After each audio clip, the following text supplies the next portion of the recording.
This is the Dollemore Daily, and I'm Jesse Dollemore. One of the claims that has been made over the course of the many years that Fox News has been a network is that they are fair and balanced, that they are just reporting the news, that they are a legitimate journalistic outlet. Nothing could be further from the truth, I assure you.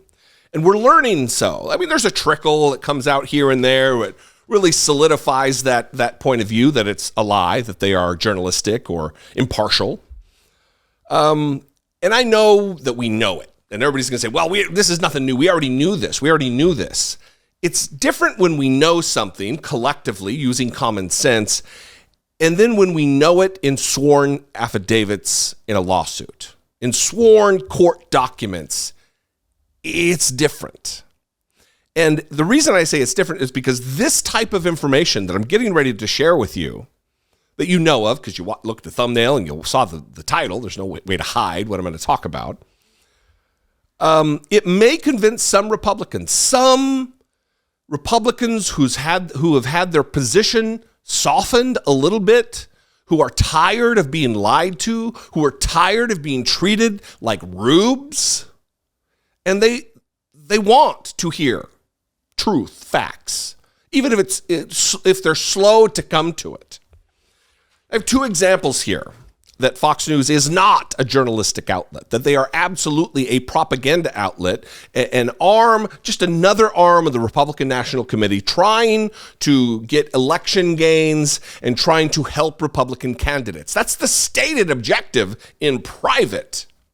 You got several players here. You got Suzanne Scott, who's like an executive vice president, a muckety-muck, a bigwig within Fox News, who directly reports to Rupert Murdoch and Lachlan Murdoch, the Nepo baby child of Rupert Murdoch. And there's two instances here that I want to read from this lawsuit. Page 12, I don't know exactly what page it is within the PDF of the document, but it's page 12 of the court filing. During Trump's campaign, Rupert Murdoch provided Trump's son-in-law and senior advisor, Jared Kushner, with Fox confidential information about Biden's ads, along with debate strategy. Now that should fire you up. Why? And I would give this advice to Joe Biden if you're running for president or any other Democrat. Don't agree to do Fox News debates. Don't run your commercials on Fox News, because all you're doing is providing advance notice to other Republican campaigns what your strategy is, what your advertising strategy is going to be. They're in the tank for Republicans. That's their team. Giving Joe Biden's campaign ads before they're public, before they're aired to the Trump team, is an egregious betrayal of the trust of a journalistic outlet who's just there to ask questions and report the facts. But on election night, the document goes on, Rupert would not help with the Arizona call. As Rupert described it, my friend, Jared Kushner, called me saying, "This is terrible," and I could hear Trump's voice in the background shouting.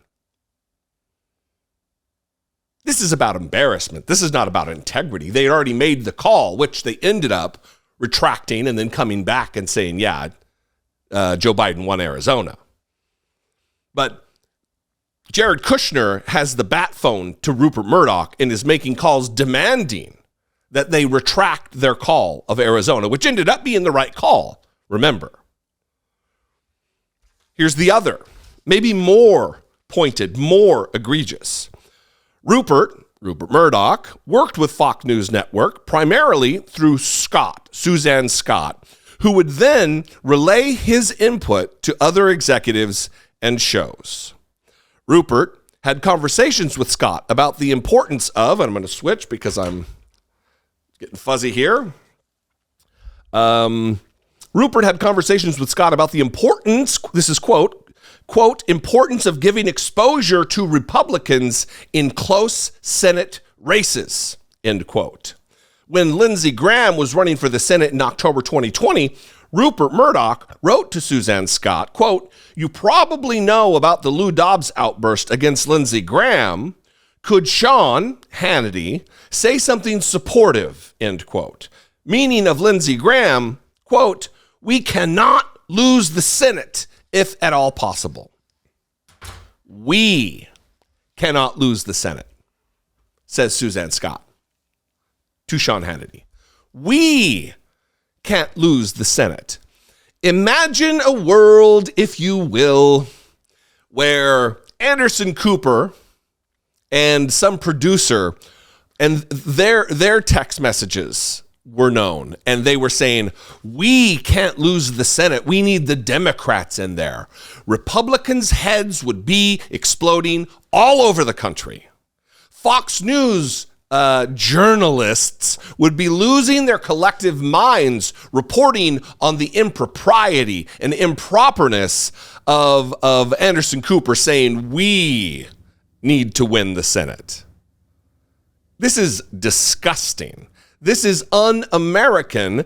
This is not journalism. This is not the free press. This is not what the Constitution protects. This is collusion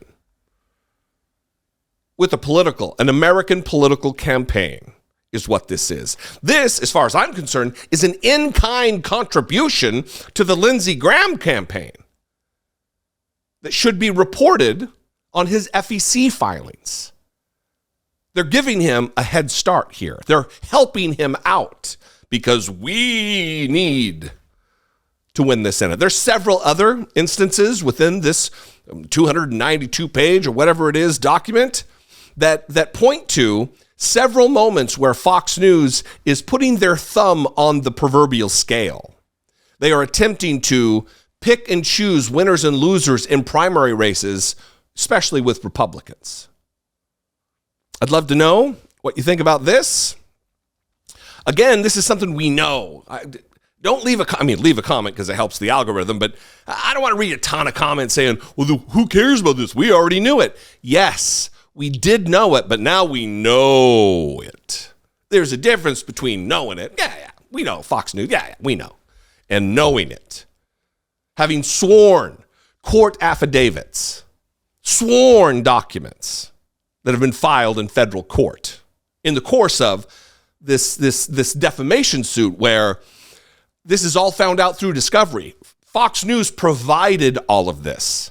They had to as part of the lawsuit. So it's not like this was espionage or stolen or they hacked into the system or this is an anonymous source. This was provided by Fox News Corporation.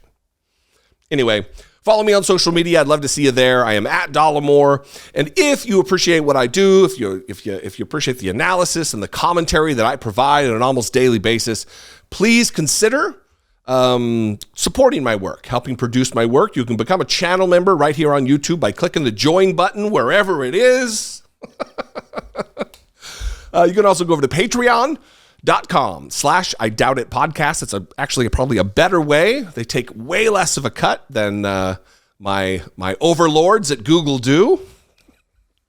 Anyway, I love you guys. I appreciate you very much. I'll see you next time. Until I do, be genuine and take care of one another.